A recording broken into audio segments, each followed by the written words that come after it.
Hello everyone, welcome back to my channel, The Moody Pages. I'm Chanel, your fellow mood reader, and I have two dogs down here. One is a heavy breather. So I am trying to be more consistent at posting videos. If you can't tell, I've been trying to post one every single week. Ideally, I would love to post twice a week. Unfortunately, my brain just does not work that way. I'm not disciplined enough to do 2 times a week, but one time, sure. One time a week I think I can do and have been doing. Anyways, the types of videos that I've realized that I am really not taking the most advantage of is TBR and monthly wrap-ups.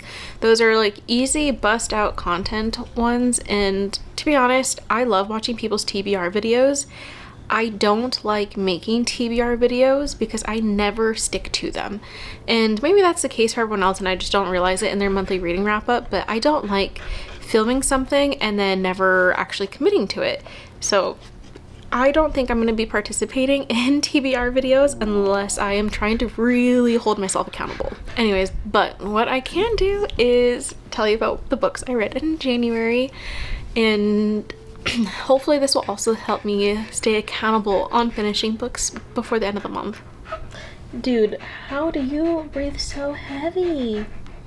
Okay, so the first 3 books that I read in January are actually a part of a vlog for Wild and Windy. So if you have watched that vlog, you know the nitty gritty. Why would I say nitty ditty? Okay. You know the details of my thoughts on those. So the first 3 books that I read were Wicked Wonderland by Eva Chase, Unveil by Greer Rivers, and Pucking Raw Number by C.R. Jane. So those 3, go watch the vlog. It was a whiplash of emotions, especially with the Pucking Raw Number. Oh my gosh. So I'll start off with a very boring book that I read. Next Conversation, Argue Less, Talk More by Jefferson Fisher. Yes. So this is nonfiction. This is a self-help book. Oh my gosh, who am I? This is the first self-help book I read in years. So I am a manager currently, and I would love to improve my management skills, just how I present myself more, and I thought that this could help, and I think that it did. I don't think that you have to be someone that is in management to take advantage of reading this book. You can, if you argue with someone on the daily, I would look into this and see how you can help refrain your mind and reframe your questions into arguing less. I don't rate self-help books because that's so subjective. So is reading in general, but did this help you? I don't know. I'm not gonna base it off that. Next book I read was Say You'll Remember Me by Abby Jimenez. This is the Probably Smut edition, which I'm a little disappointed that we got a hardcover. I don't like hardcover books. I'd much rather paperback books, especially considering the rest of my Abby Jimenez books are paperbacks. Anyways, so I was thoroughly convinced that this was going to be a 5-star read for me because Abby Jimenez has written some of my all-time favorite contemporary romance books ever. Like, I want to be buried with one of her books. Anyway, so this starts out with a veterinarian named Xavier and a girl that owns or I think she actually found the kitten, but her name is Samantha, and she comes in and is trying to figure out what is going on with the kitten that she just found. He gives a little diagnosis, and I think he like suggested putting the kitten down because the quality of life wasn't going to be good, and she was mad. Anyways, not the whole point, but they were very attracted to each other. They end up going on a date, and they are head over heels for each other after this date. And turns out Samantha is moving to California to take care of her mom who has dementia, and they end up just dating, talking to each other the whole entire time, going back and forth, you know, the typical long distance relationship things. And my husband and I did a long distance relationship, so I was thoroughly convinced that I was gonna just feel all the emotions and just relate so much to this book. However, I did not anticipate it being a instant love trope. I do not like instant love tropes. I need something to build. I understand immediate attraction, sure. The concept of long distance dating is there's so many heavy emotions that come with long distance dating, and for the person that you literally just met, you're willing to spend hundreds, if not thousands of dollars committing to this relationship that you don't even know. You haven't gotten to know them as a person yet. I could not fathom that. I just could not. If they had some type of like build up over a couple of months, sure, I could see that. Like, oh, I'm just so excited to meet you. Or if they had just, you know, maybe, I don't know. I just have a problem with that. And then my other issue was with something that was going on in the family. People were totally okay and understanding of a trope that I am diehard not okay with. And again, haven't been in a position to be understanding of this, so that could be my ignorance. But overall, this book just wasn't for me. I gave this a generous 3 stars, mostly because it was still entertaining and it was really tugging at the heartstrings with Samantha's family.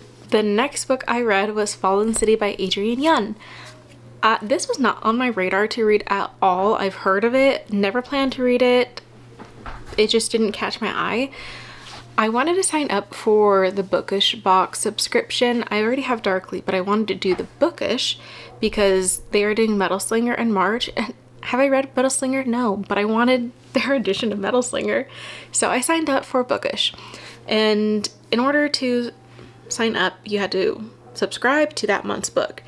That month's book is Fallen City by Adrienne Young. So I was like, you know what, let me read what this book is about. Do I want to try and resell it on Pango, or do I want to keep it as a trophy book? Let's find out. This was such a interesting book. It made me think. My brain cell was working overtime trying to understand this book.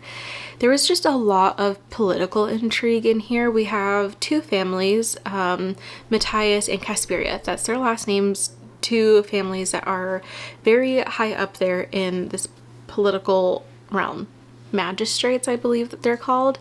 And the dad, Matthias, has a son, and his name is Luca. The lady, Casperia, has a daughter named Maris. Luca and Maris are supposedly supposed to hate each other. Like, their parents cannot wait for one of them to die. Like, that's how bad they don't like each other. Well, Luca and Maris kind of end up having a little thing, and a rebellion happens. They end up being on 2 different sides of the rebellion physically, not mentally, but physically. And that's just kind of where you start. You're taking in past and present, and you're trying to take the bits of information that you're given through both of those timelines and figure out what is happening here. What caused this rebellion? Why are they rebelling? And who do we side with, really? And I'm still a little lost on the whole war thing, but overall, I really enjoyed the book. It was thought-provoking, and I really loved the characters. I fell in love with the characters, which is really fun to experience. I gave this 5 stars strictly because it just made me think. It was just really thought-provoking. Next book I read was Just for the Cameras by Megan Quinn. This comes out in 2 days. I don't know when I'm posting this, but this is probably already out. This is a rom-com, and main trope here is fake dating. I'm a sucker for a fake dating trope. I thought that this was a really good callback to the Bridesmaids for Hire series, and there we had a character named Maple, and this is her book, this is her story. She is the most relatable female main character that I have ever read about. She's just so nerdy. She's a nerd. She's passionate about what she loves, and she is quirky, awkward, a little bit naive, but she knows what she wants and what she stands for, and she means business. I love that about her. And then we have Graydon, who is a football player, and he is so broody and grumpy. It's insane. So Graydon is a football player for the San Francisco Foghorns, and they're trying to, you know, boost their image because they're not doing great. So what they're thinking is, let's take a few of our players and throw them at the zoo and see what we can come up with for good press. Well, Maple and Graydon get paired together, and because Maple is just so passionate about flamingos and her love for them, she is putting her whole heart into this, and Graydon does not care at all. He is not passionate about this. He doesn't even want to be there, and that really puts a damper on Maple and his relationship. Eventually they come to terms with a truce of sorts, where she agrees to learn football and he will agree to learn about flamingos, and they're going to post about this on a social media page. Eventually it kind of takes off and they start fake dating for good press, and you know, of course they end up liking each other. So I really thought that this was such a unique concept with a zookeeper, and I am a little nerdy because I loved the scenes at the zoo and I wish that there was more. My qualm with this is that it's a little long. She's a little bit chunky for a rom-com in my opinion. However, the audiobook was very fast. It was fast because she had a stacked cast of narrators. Absolutely loved them. They were so great. So while yes, I still think that this could have been shorter, I loved the narrators. I gave that a 4.5 stars. The last book I read was The Wolf King by Lauren Freeman. I hope I said that right. So the Bookish Shop was doing a book club event, and this was the book that they were reading for January. I was so excited. Me and my friend were gonna go, and I was trying to cram reading this book in. It was the day of and I still hadn't finished. I did finish the day of, but I did not go. I was having a rough mental health day. I even called out of the afternoon of work. I called out the next day. It was just not a good time, but I'm recovering. I am feeling much better. Anyways, not the point. This book is a shifter romance. I love me a shifter romance, and I thought that this was a little bit unique in a sense. So the trope was the alpha kidnaps the princess and hopes to win the war, and then the princess hopes to gain information and show her dad that she is more than just a political pawn to marry off. That I'm not talking about of being unique. I'm talking about the rest of the plot line. I really liked how the female main character was really starting to grow into herself. She was starting to realize that there was a lot more to life than trying to not get married off. And there was a lot of political twists and betrayals, and it really just made things a lot more interesting, and I really want to continue on with the series. But alas, I did not go to book club. I hope that I can attend the next one, and whatnot. I will also say that this book was a little bit long in my opinion, but maybe it's because I wasn't, doing well mentally and just wanted it to be over with. However, I was thoroughly entertained, so don't take that as in it was too long, I didn't like it. It was long, but I was entertained. I gave this a 4.75 stars because, again, entertainment. I only read 8 books, but 8 books is 8 books. And if you read 1 book this month, I am so proud of you. Reading is hard. Reading is hard. Making the time for it can be difficult.